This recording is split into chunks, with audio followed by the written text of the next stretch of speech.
हुस्ने हुजूर है के गुमाने नक्शे जहां नहीं, यही फूल खारे से दूर है, यही शम्मा है के धुआं नहीं बलगल उला बेकमालिही कशफा मालिही हसनत जमीओ खिसालिही सल्लो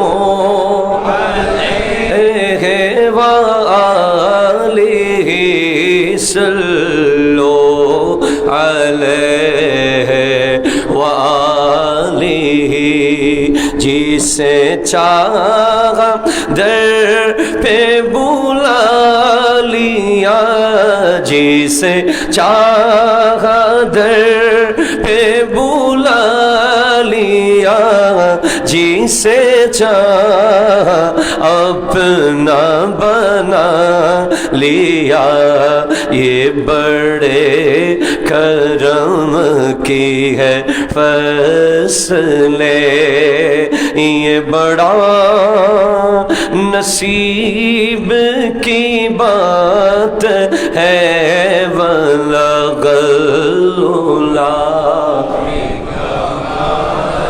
हे कशफ दो जा माने हसनत जमीओ खिसालिही सल्लो अलैहि सल्लो अलैहि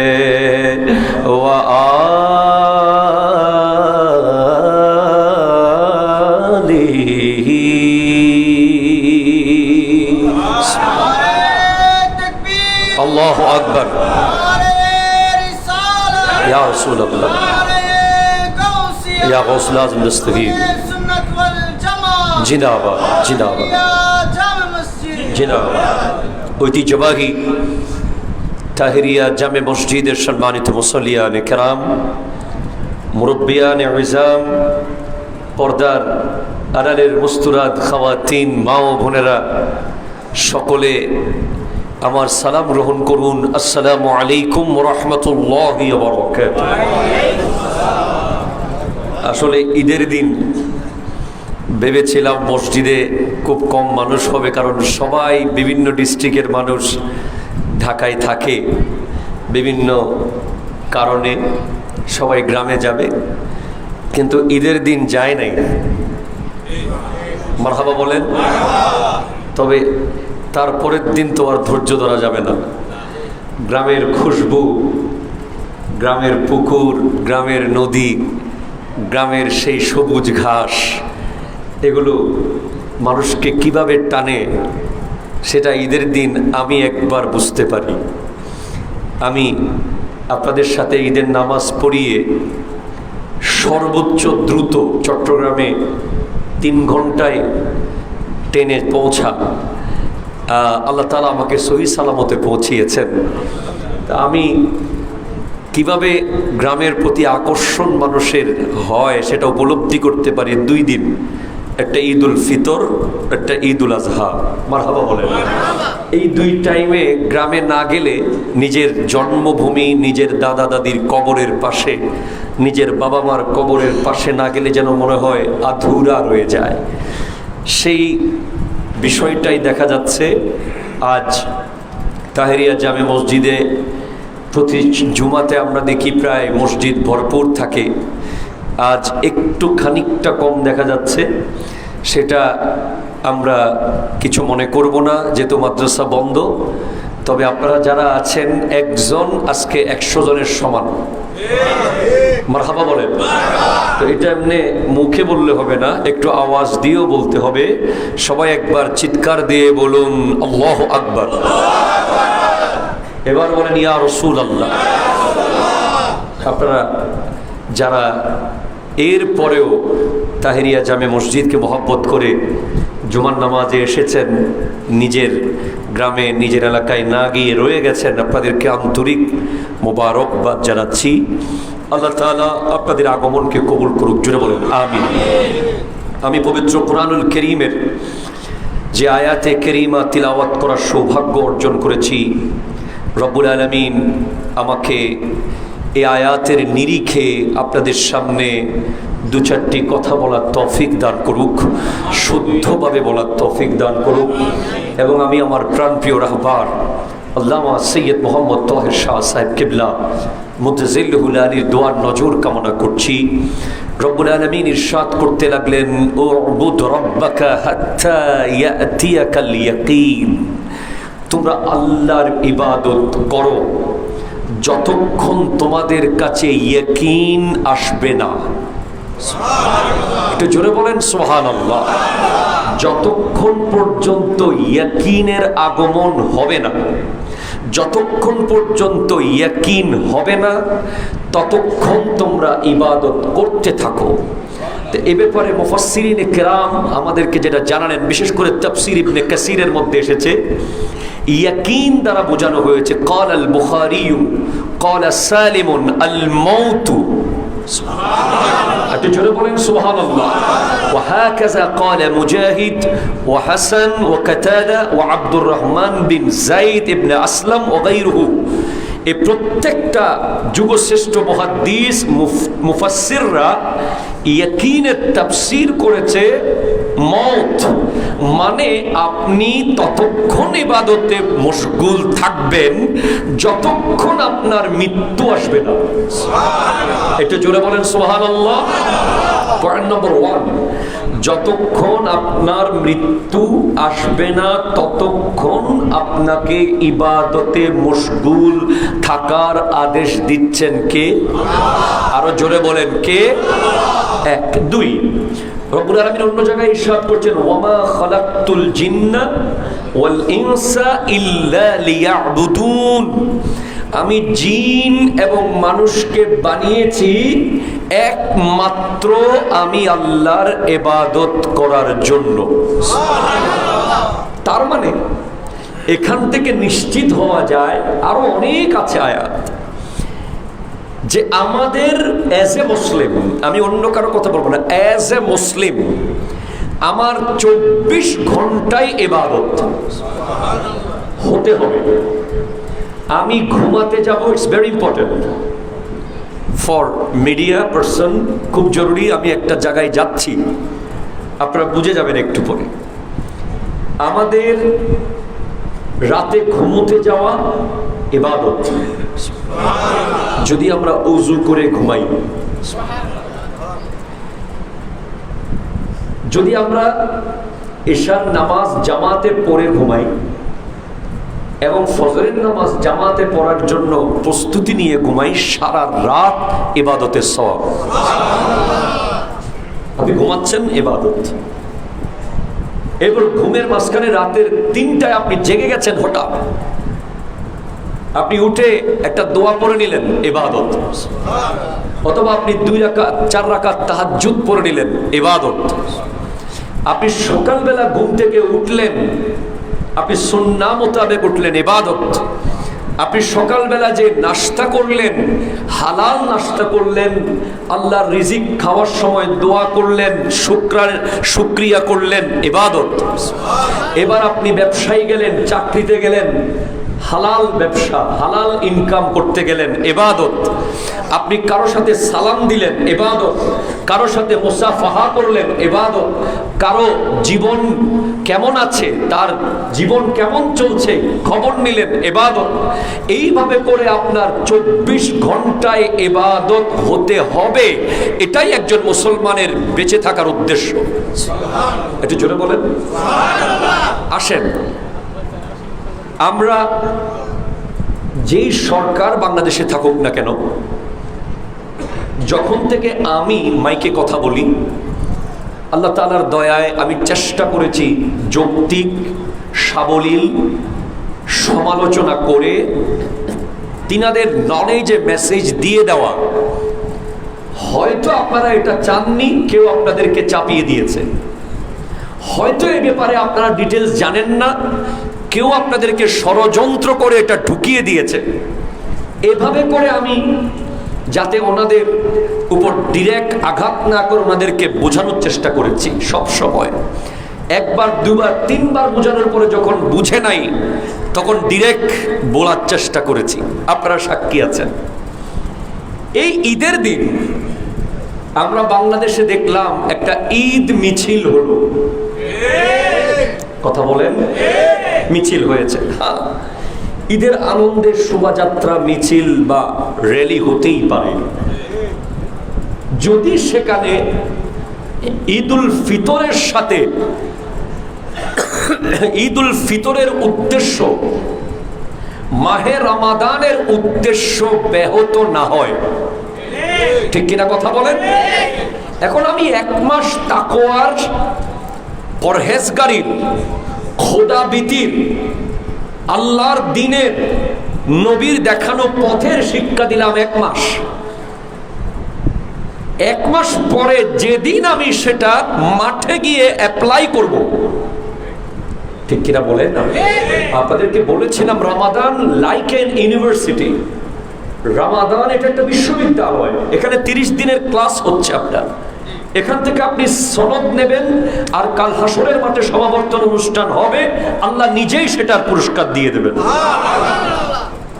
এখন আপনি যে পাশ করলেন রমাদান নামক বিশ্ববিদ্যালয় থেকে, আপনি যে কিছু শিখলেন, আমার নবীজি বলছেন কিয়ামতের মাঠে 5টা প্রশ্ন হবে। কিয়ামতের মাঠে অন দ্য স্পট দাঁড়িয়ে 12 সূর্যের তাপ পরিমাণ সূর্যের নিচে দাঁড়িয়ে 5টা প্রশ্ন হবে। তার মধ্যে একটা হলো আন ইলমিহি ফিমা ফাআলা ফিহি। আল্লাহ জিজ্ঞেস করবেন, তোমাকে যে ইলম দিয়েছি, জ্ঞান, সেই জ্ঞান তুমি কোন কাজে লাগিয়েছো? তো রমাদান এক মাস আমাদেরকে কি জ্ঞান দিয়েছে? এই রমাদান আমাদেরকে কি শিখিয়েছে? খোদাভীতি। কথা কম না, ঠিক কিনা বলেন? তো খোদাকে ভয় পায় কে? যে পৃথিবীতে অন্য কাউকে খোদা মানে না, একমাত্র আল্লাহকে খোদা মানে। ঠিক কিনা কথা বলেন? আমার নবীর গোটা জিন্দেগি কিসের বিরুদ্ধে ছিল? পৌত্তলিকতার বিরুদ্ধে, মূর্তি পূজার বিরুদ্ধে। সুতরাং আমরা অন্যান্য সরকারের আমলেও এদেশে যখন মূর্তি নিয়ে কেউ খেলেছে, কেউ মজা করেছে, কেউ মজার ছলে পহেলা বৈশাখের নামে বেহায়াপনা করেছে, আমরা বক্তব্য রেখেছি যে পহেলা বৈশাখ তো মূর্তি নিয়ে, ওই বিভিন্ন পশু পাখির মূর্তি নিয়ে মিছিল করার দিন না। পহেলা বৈশাখ তো 1 বছর হারিয়ে ফেলার জন্য দুঃখ করে আল্লাহর দরবারে কান্না করার দিন। ঠিক কিনা কথা বল? আর ঈদুল ফিতর, আমি সরকারের গুরুত্বপূর্ণ দায়িত্ববান যারা আছেন তাদেরকে বলবো, নিশ্চয়ই কেউ আপনাদের মধ্যে এ বিশাল এক ভয়ঙ্কর থিম মাথায় দিয়েছে যাতে গোটা রমাদানের উদ্দেশ্য ব্যাহত হয়ে যায়। এ ব্যাপারে অবশ্যই সংশোধনী দেওয়া দরকার। যে ঈদের মিছিলের নামে যে মিছিলটা হলো, সেখানে দেখলাম বিশাল বিশাল মানুষের মূর্তি, পশু পাখির মূর্তি নিয়ে মানুষ হাঁটছে। এখন আমি সোশ্যাল মিডিয়ায় আমার অফিসিয়াল পেজে একটা স্ট্যাটাস দিয়েছি। আমার প্রশ্নগুলো আপনারা খেয়াল করেন। আমার প্রথম প্রশ্ন, আমি শুরুতে লিখেছি বাংলাদেশের সকল ঘরানার বিদগ্ধ ইসলামিক স্কলারদের কাছে আমার প্রশ্ন, ঈদ মিছিল কি কোরআন সুন্নায় আছে কিনা? প্রশ্ন নম্বর 2, যদি ঈদ মিছিল থাকে সেখানে পশু পাখির মূর্তি নিয়ে হাঁটা যাবে কিনা? প্রশ্ন নম্বর 3, যদি ঈদ মিছিল জায়েজ হয় তাহলে আমার নবীর আগমন উপলক্ষে জশ্নে জুলুসে ঈদে মিলাদুন নবী, যেই র্যালির ভিতরে শুধু আল্লাহর জিকির আর নবীর দরুদ হয়, সেটা কেন বেদাত হবে? আপনারা কি বুঝতে পেরেছেন? আমার প্রশ্ন কি যুক্তি আছে? আছে। ঈদের দিন ঈদুল ফিতর পাওয়ার খুশিতে, ঈদুল ফিতর দিল কে? আল্লাহ। আমাদের কাছে পৌঁছালেন কে? একটু জোরে বলেন না। নবী। নবী না আসলে রমাদান আসতো না, নবী না আসলে লাইলাতুল কদর আসতো না, নবী না আসলে ঈদুল ফিতর আসতো না, নবী না আসলে ঈদুল আজহা পেতাম না। নবী তো নিজে উদ্যোগী হয়ে, আমি তো হাদিস আপনাদেরকে শুনিয়েছি, দিন দুইটা দিন ছিল জাহেলদের মধ্যে, জাহেলি যুগে ওরা সেখানে খেলতো। তখন আমার নবী বলছেন এই দিনগুলো কি? বলে এই 2 দিন আমরা জাহেলি যুগ থেকে খেলাধুলা করি। মদিনায় হিজরত করে যাওয়ার পর নবীজি যখন দেখলেন সেখানে রং তামাশা খেলাধুলা হচ্ছে, তখন নবীজি তাদেরকে ডিলেট করে দিতে পারতেন, বলতেন আজকে থেকে এই 2 দিন নিষিদ্ধ। কিন্তু আমার নবী জানেন যে সিস্টেম হলো আপনি একটা নিলে আরেকটা দিতে হবে। আপনি হারাম কেড়ে নেবেন, হালাল দেবেন। ইসলাম সুদ কেড়ে নিয়েছে, ব্যবসা দিয়েছে। ঠিক কিনা কথা বলেন না? সুদকে হারাম করেছে, ব্যবসাকে হালাল করেছে। তো আমার নবী ওই 2 দিনকে নিষেধ করে বলছেন আজকে থেকে আল্লাহ তোমাদেরকে আর 2টা দিন দিল, একটা ঈদুল ফিতর, একটা ঈদুল আজহা। এখন আপনি বলেন ফতোয়া ভাই আপনারা দেন, এই ফতোয়া দেওয়ার জন্য কোনো স্কলার লাগবে না। আমার বাংলাদেশের যত বড় বড় স্কলাররা আছে যাদেরকে আপনারা ফলো করেন, যাদের অফিসিয়াল পেজে গেলে টিস্যু পেপার থেকে শুরু করে নাসা পর্যন্ত এমন কোনো প্রশ্ন নাই যেগুলোর উত্তর নাই। কথা ঠিক কিনা জোরে বলেন। অনেক বড় বড় স্কলাররা আছেন আমাদের দেশে যাদেরকে যুব সমাজ অনুসরণ করেন। আমি ওনাদের পেজে গত 1 সপ্তাহ ধরে প্রতিদিন ঢুকতেছি, কিন্তু আমি ঈদুল ফিতরের মিছিল, বেদাত শব্দ দেখলাম না। ঈদুল ফিতরের মিছিল সাথে আবার পশু পাখির মূর্তি, এটাকে বেদাত বলতে দেখলাম না। তাহলে যাদেরকে মিলিয়ন মিলিয়ন মানুষ ফলো করে, ওনারা যদি এটাকে ব্যাপারে নীরব থাকে। অনেক ভাই আমাকে কমেন্ট করছেন যে হুজুর কোন আলেম কি এটা করেছে? না, আলেম করে নাই ঠিক, কিন্তু আলেম তো এটার বিরুদ্ধে কথা বলতে হবে। আলেমের দায়িত্ব হলো, ইসলামিক স্কলার আমরা যারা, আমাদের দায়িত্ব হচ্ছে বাঁচবো কি মরবো, থাকবো কি না থাকবো, খাবার দেবে কি দেবে না, টাকা দেবে কি দেবে না, সেদিকে তাকাতে পারবো না। কোরআন সুন্নাহর বাইরে গেলে মুখ খুলতে হবে। ঠিক কিনা কথা বলে? সে যেই হোক, সে যে কোনো ব্যক্তির ব্যাপারে বলতে পারলে ওনার অধিকার আছে দ্বীনের দাওয়াত দেওয়ার। আর যিনি মানুষ বেঁধে কথা বলবে, কালকে না পরশু আরেক ভিডিও দেখলাম, আরেক আলেম, ওরে বাপরে বাবা, বাবা কি সাহস, ঈদের নামাজে দাঁড়ায় কইতেছে যারা যারা সুদের টাকা লাগান হাত তোলেন। আল্লাহু আকবার। হ্যাঁ, তবে এটার ব্যাপারে পক্ষে বিপক্ষে কথা আছে। ডিরেক্টলি অপমান হয়েছে, এটাও একটা, আমি এটাকে সাপোর্ট করছি এমন না। তবে কতটুকু বুকের পাটা হলে, উনি বলছেন যারা যারা সুদের টাকা লাগান হাত তোলেন, এখন বাইরে হয়ে যান ঈদের জামাত থেকে। কারণ আপনারা শুনেছেন হযরত মুসা আলাইহিস সালামের আমলে যখন বৃষ্টি হচ্ছে না, হযরত মুসা আলাইহিস সালাম যখন বৃষ্টির দোয়া করতে গেলেন, তখন আল্লাহ বলছেন মুসা তোমার উম্মতের ভিতরে এমন এক ব্যক্তি আছে যে থাকলে দোয়া কবুল হবে না। তখন মুসা আলাইহিস সালাম এসে বললেন তোমাদের ভিতরে কে আছো গুনাহগার, ভয়ঙ্কর পাপী, সে বের হয়ে যাও, তার জন্য দোয়া কবুল হচ্ছে না। তখন সে আল্লাহর দরবারে কান্নাকাটি করে বলে আল্লাহ আমাকে এবার মাফ করো, শেষবার, আর জীবনে গুনাহ করতাম না, তোমার নাফরমানি করতাম না। কতক্ষণ পরে মুষলধারে বৃষ্টি শুরু হয়ে গেল। তখন মুসা আলাইহিস সালাম জিজ্ঞেস করলেন কিরে আল্লাহ, তুমি কইলা একজনের বাইর করতে, আমি তো কাউরে বাইর করি নাই, এরপরে বৃষ্টি হইতেছে কেন? কই মুসা 40 বছর ধরে যে আমার নাফরমানি করেছে, 40 সেকেন্ডে আমি তার তওবা কবুল করে নিয়েছি। সেজন্য আল্লাহর কাছে তওবা বড় প্রিয়। যাই হোক, আমি যেটা বলছিলাম, আলহামদুলিল্লাহ আমরা সব সময় যে কোনো সরকার হোক, সে যদি দ্বীনের পক্ষে কাজ করে, ইসলামের পক্ষে কাজ করে, আমরা তাকে সাধুবাদ জানাবো। আর সেটা যদি দ্বীনের বাইরে যায়, কোরআন সুন্নাহর বাইরে যায়, এ ব্যাপারে আমরা কথা বলবো। আমরা আকুল আবেদন জানাবো, প্রথমবার হয়ে গেছে, ভবিষ্যতে যেন ঈদ মিছিলের মধ্যে কোনো মূর্তির ছিটেফোঁটা না থাকে।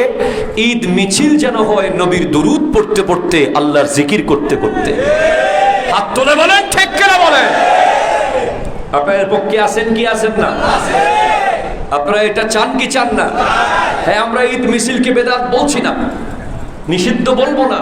ঈদের আনন্দ করুক সবাই, ভ্রাতৃত্ব বন্ধনে আবদ্ধ হোক, একসাথে সবাই হাঁটুক। তবে হাঁটতে হবে ওই, এখন অনেকে আবার আমাকে প্রশ্ন করছে কমেন্ট বক্সে গিয়ে, এটা কি ইবাদতের নিয়তে করছে? এটা তো মজা করার জন্য করছে। মুসলমানের লাইফে কোনো মজা থাকতে পারে? বলেন বলেন, স্পষ্ট হ্যাঁ না বলে দেন। মুসলমানের লাইফে কোনো মজা থাকতে পারে? মজা করবে সেটাও ইবাদত হতে হবে। কারণ ইসলাম, কোরআন স্পষ্ট বলেছে, কাদ আফলাহাল মুমিনুন, মুমিনরা সফল কাম, আল্লাযীনা হুম ফি সালাতিহিম খাশিউন, যারা নামাজের মধ্যে খুশু খুদু মন প্রাণ দিয়ে নামাজ পড়ে, ওয়াল্লাযীনা হুম আনিল লাগভি মুরিদুন, যারা অযথা কোনো কাজ করে না, সমস্ত অযথা কাজ থেকে যারা দূরে থাকে, তারাই মুমিন। মজা একটা ইউজ টু ব্যাপার হয়ে গেছে, মানে মজা করতেছে হুজুর, এটা কি? এটা কি ইবাদত করতে গেছে? এটা তো মজা করতে গেছে। মজা কোনো শব্দ মুসলমানের জীবনে থাকতে পারে না, ঠিক কিনা কথা বলেন? মুসলমানের জীবনে যদি আনন্দ থাকে, এনজয়মেন্ট থাকে, নিজের মানসিক প্রশান্তির জন্য, ট্রমাটাইজ না হওয়ার জন্য যদি কোনো আনন্দ করতে হয়, সেটা সে আনন্দ হলো ঈদের কোলাকুলি, ঠিক কিনা কথা বলে?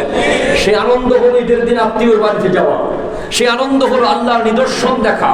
আপনি সমুদ্রের পারে যান, আল্লাহর নিদর্শন দেখেন। আপনি পাহাড় পর্বতে যান, আল্লাহর নিদর্শন দেখেন। এটাই হচ্ছে আনন্দ। আনন্দ মানে নাচতে হবে, গাইতে হবে, রং তামাশা করতে হবে। এই মজা ইসলাম সাপোর্ট করে না। ইসলামের ভিতরে থাকতে হলে মজা শব্দ বাদ দিতে হবে, কোরআন সুন্নাহর পক্ষে থেকে নিজেকে আনন্দ দিতে হবে, ঠিক কিনা কথা বলে? একটু মজা করছি আর কি, হুজুর পোলাপান একটু এনজয় করতেছে আর কি, হবে এটা। মেহেদি অনুষ্ঠানের দিন দেখবেন একেবারে বুজুর্গ মুরব্বী, দাড়ি সাদা সাদা, মসজিদের সামনের কাতারে বসে, কিরে কাকা আপনার নাতির মেহেদিতে ডিজে বাজতেছে কেন? আরে একদিন মজা করতেছে আর কি। নাই আপনাদের এদিকে তো নাই এগুলো? না না নাই নাই, আপনারা চুপ করে, মনে হচ্ছে পৃথিবীতে নাই এই জিনিসগুলো, পৃথিবীতেই নেই আসলে। আপনারা দেখেন নাই কোনোদিন, প্রথম শুনলেন, মনে হয় এলিয়েনের মতো কিছু নামলো আর কি। মেহেদি অনুষ্ঠানের নামে এই ধরনের বিষয় তো নাই আমাদের দেশে, আছে নাকি? It's very important point. এটা আমার লাস্ট সফরে আমি রিয়াদের একটা শপিং মলে কিছু আতর কিনতেছিলাম, তখনই আমার কাছে একটা মেসেজ আসলো যে একটা বিয়ে ভেঙে গেছে। তখন আমি জিজ্ঞেস করলাম, বিয়েটা কেমন করে হয়েছিল? বিয়ের কিছু ছবি টবি পাঠাও বা বিয়ের কিছু ডিটেলস বলো। দেখতেছি যে বৌভাতের দিন এক ড্রেস, মেহেদি অনুষ্ঠানে আরেক ড্রেস, বিয়ের দিন আরেক ড্রেস, আবার আরেকটা কি অনুষ্ঠানে আরেক ড্রেস, সব ফেসবুকে ছয়লা ছবি আর ছবি। একটা কথা ক্লিয়ার মনে রাখেন, আজকে যে সমস্ত বিয়েগুলো অত্যন্ত বেশি লোক দেখানো হয়, হাজার হাজার ছবি পোস্ট হয়, বেশি অতিরঞ্জন করে হয়, সেগুলো দেখা যায় কিছুদিন পর ভেঙে যায়, ঠিক কিনা কথা বল? আপনি খেয়াল করেন বড় বড় সেলিব্রিটিদের বিয়েগুলো দেখছেন, অমুক সেলিব্রিটির বিয়ে হচ্ছে, আমরা 3 মাস পেপার করতে পারতেছি না, পেপারে ঢুকলে ওনার বিয়ে, কথা বলা ঠিক কিনা? অমুক সেলিব্রিটির বিয়ে হচ্ছে, 1 সপ্তাহ আপনি কোন সোশ্যাল মিডিয়ায় স্ক্রল করতে পারবেন না, ঢুকলেই ওনার বিয়ে। ওনার বিয়েতে কি হয়েছে, কোন দিকে গেছে, কত টাকা খরচ করছে। ওই ভারতের এক ব্যবসায়ী ছেলের বিয়ে হয়েছিল কদিন আগে, মাসকে মাস খালি বিয়ের ছবি। তো এইগুলো যারা বেশি করে, এখানে 2 কারণে এই বিয়েগুলো ভেঙে যায়। একটা কারণ হচ্ছে নজর, বদ নজর, ঠিক কিনা বলেন না? সবাই তো আপনার সনজরে তাকাচ্ছে না, নজর পড়ে। 2 নাম্বার হচ্ছে ইসলাম বিরোধিতা এমন ভাবে হয়, প্রতিটা ছবিতে দেখতে পাচ্ছি ইসলাম বিরোধী কার্যকলাপ। এই বিয়ের ভিতরে ইসলামের কোনো ছিটে ফোঁটা থাকে না, সেজন্য এই বিয়েগুলো টেকে না। ঠিক কিনা কথা বলে? আল্লাহ বুঝার তৌফিক দান করুন। রমাদান শেষ, নামাজও তো শেষ। কি ভাই, সত্যি নাকি? নামাজ আছে? আছে নাকি? কোথায় কোথায় আছে? কার কার কাছে আছে একটু হাত তোলেন তো।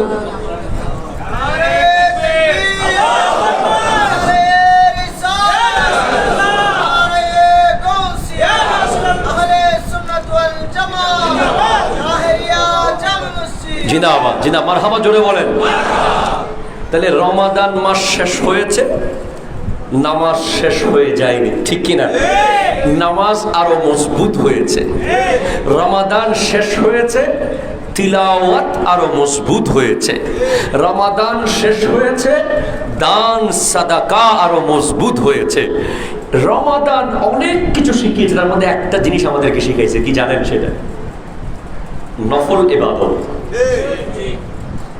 যেহেতু আপনাদেরকে শুরুতে বলা হয়েছে যে রমজান মাসে নফল নামাজ পড়লে ফরজের সওয়াব, কথা কয় না?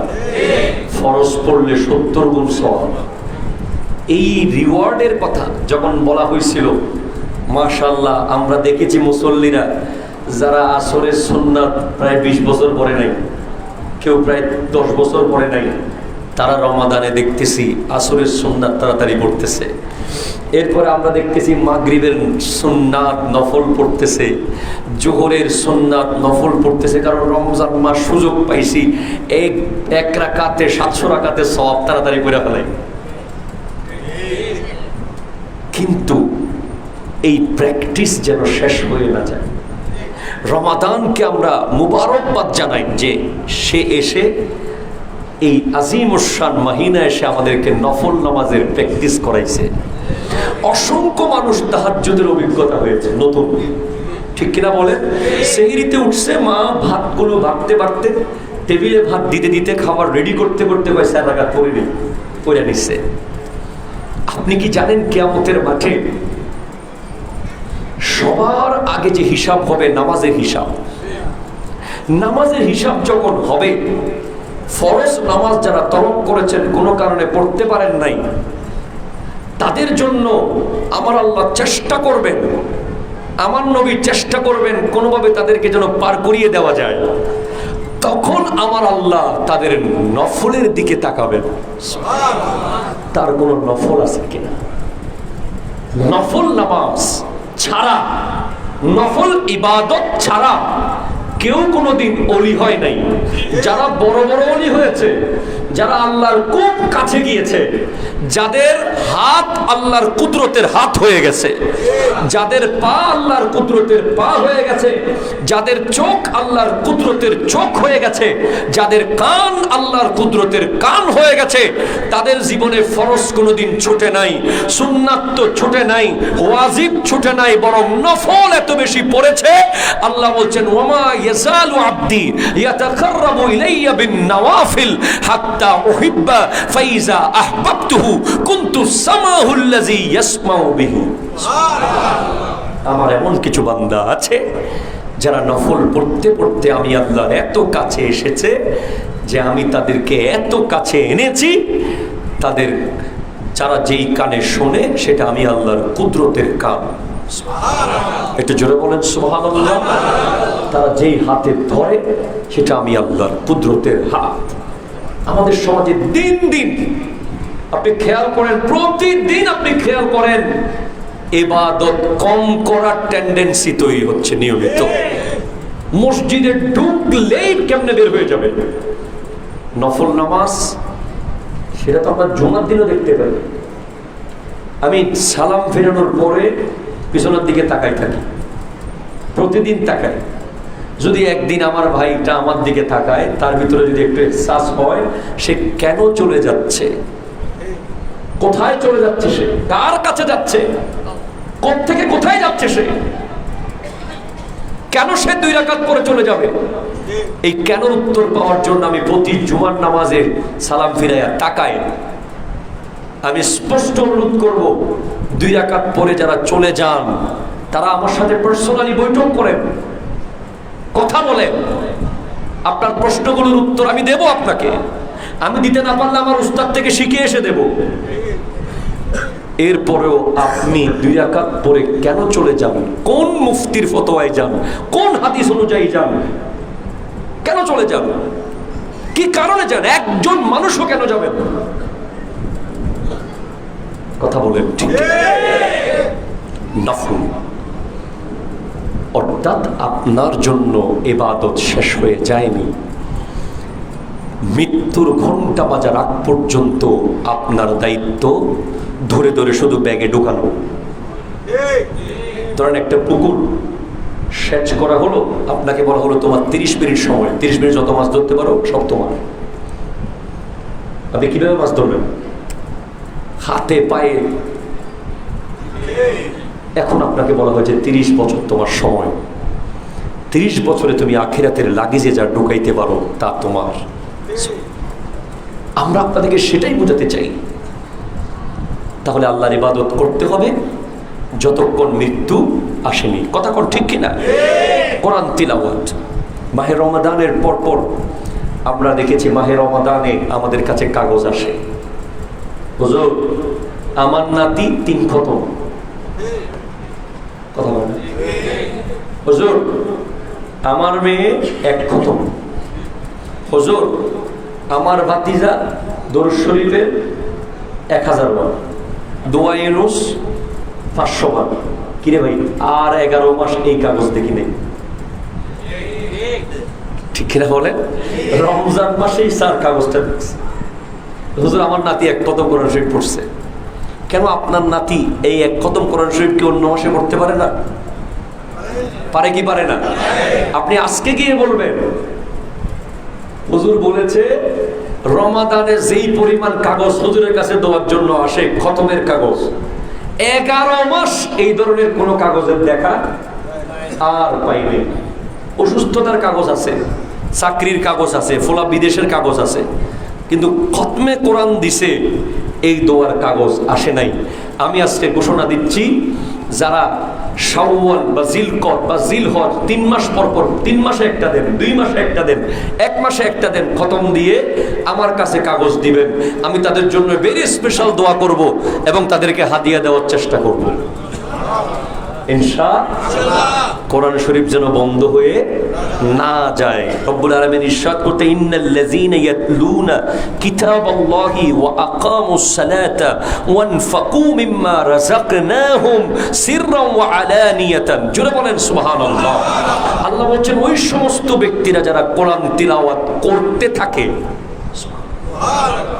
করে না, করতে থাকে, ইয়াতলুনা মুজারা, যারা তিলাওয়াত জারি রাখে এবং যারা নামাজ কায়েম করে, গোপনে এবং প্রকাশ্যে আল্লাহর জন্য ব্যয় করে, তারা এমন ব্যবসার আশা করে যেই ব্যবসা কোনো দিন লস হবে না। এটা জোরে বলেন না সুবহানাল্লাহ? আরো জোরে বলেন সুবহানাল্লাহ। ইয়ারজুনা তিজারা লান তাবুরা, তারা ওই ব্যবসার আশা করে। ব্যবসায়ী এখন তো মাশাআল্লাহ বাজার সিন্ডিকেট আপনারা দেখতেছেন। আমাদের দেশে এক নতুন ম্যাজিস্ট্রেট, খুব ভালো একজন ভোক্তা অধিকারের কর্মকর্তা, আমি তাকে নিয়ে পোস্ট করেছি। ওনার যেই পরিমাণ কর্মতৎপরতা দেখতেছি প্রত্যেক জায়গায়, গাড়িতে, বাসে, ট্রেনে, দোকানে, খাবারের দোকানে, তেলের দোকানে, আমরা তাকে অ্যাপ্রিসিয়েট করছি। ওনার মতো যদি আরো 100 জন এরকম মাঠে নামে, এটা এই বাংলাদেশ আরব আমিরাত হতে বেশি দিন সময় লাগবে না, ঠিক কিনা? তো ওখানে যারা ব্যবসায়ীদেরকে দেখি, দাড়িওয়ালা, সুন্দর বিছানা, ব্যবসার যে মাল রাখছে, আলমারির নিচে তেল বের হচ্ছে, তেলের গোড়া। এরপরে দেখতেছি কাপড় বানাইছে বাংলাদেশে, নাম লাগাইছে পাকিস্তানি। আহা, ব্যবসা! আই হাই হাই, ছি ছি ছি ছি ছি। এগুলো ব্যবসা না, এগুলো ভণ্ডামি, ঠিক কিনা কথা বলেন? এগুলো নিজেকে নিজে শেষ করে দেওয়া। এই ব্যবসার জন্য আমার নবী ব্যবসাকে হালাল করেন নাই, এই ব্যবসার জন্য ব্যবসাকে ইবাদত বলা হয় নাই, ওই ব্যবসার জন্য ব্যবসাকে ইবাদত বলা হয়েছে যেই ব্যবসা ইমাম আবু হানিফা করেছেন। ঠিক কিনা কথা বলে?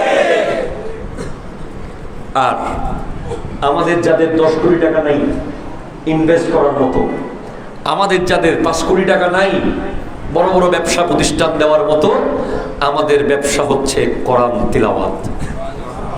সুবহানাল্লাহ, আসতে বললেন যে আমাদের ব্যবসা কি?